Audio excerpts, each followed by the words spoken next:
Okay, we're slicing and dicing here on a sunny day. Very sunny day. March 20th, 2012. Just straightening out my pile here. I kind of made a bit of a mess. Got two Hitachi 210s working here for Duzcho. Cutting for Conifex just south of Mount Milligan, which is about 200 kilometers north of Prince George, BC. Last day of my shift, I'm pretty pumped. Yeah, so 1,400 hours in this machine, running at about 60 degrees in the hydraulics. Friggin' full bore, sun's out. Serious bug pine here. Excessive spiral and rot. I call that a buckskin when it's missing most of its bark. You find those are incredibly dry and crappy fiber quality. So rather than mess around with it, those ones I'll toss. There we go. We've got a 4.5 inch top, or 4 1/4. If I get close, like if I get 4 3/4, I'll take it. If it's above 4 3/4, I will back up and get 2 12s. We do utilize top size as much as we can.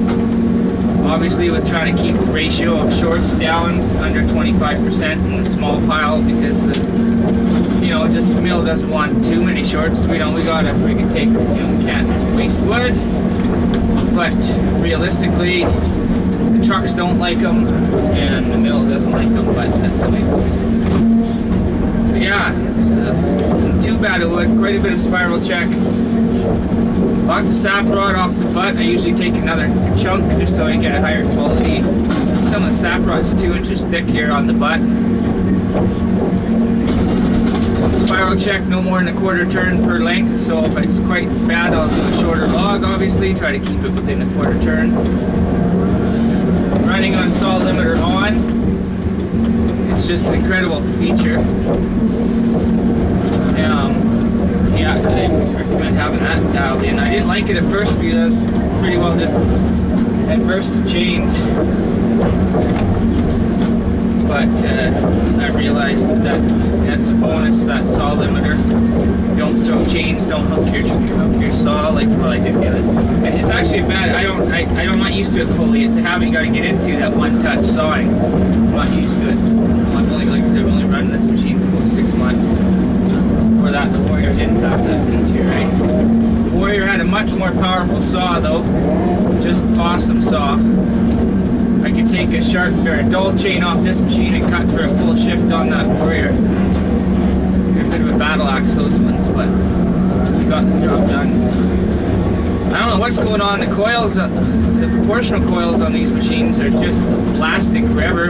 We haven't changed one coil on that other machine. There's 29,000 hours, 2,900 hours on it.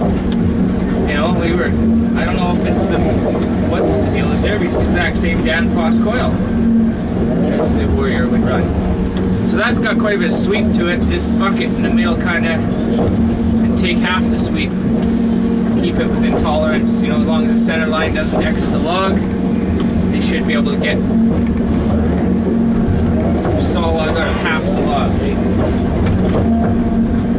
I just checked my lengths earlier, they're just bang on. These machines are just incredible.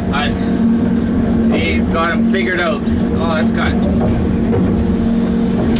for 16.4, 12.4, 14.4 are 3 lengths, and then 10.4 is an option, but definitely not something they want. And mostly for broken tops or whatever, you wouldn't want to use that to utilize your top size if you get too many 10s. Yeah, so I just checked, they're just all 4 1/4, 4.5, 4 3/4. I always err on the high side of 4 inches over a little bit, because if I get a length out of tolerance, I'd rather it over, because there's only one demerit when it's over rather than 2 when they're under. We just had a couple sample loads there, a couple 98% loads, it's pretty normal. There's no need to fail the load if you're running good equipment and you give a shit. 98, I everything's a fail to me. You're so darn close to 100%. You're freaking so close yet so far, right? But yeah, I don't know. Why not care? You know, some of this job sucks sometimes. You know, might as well be good at it. Anyways, I'm gonna end there and play some music here. So talk to you later. Have a good spring. Happy YouTubing, people.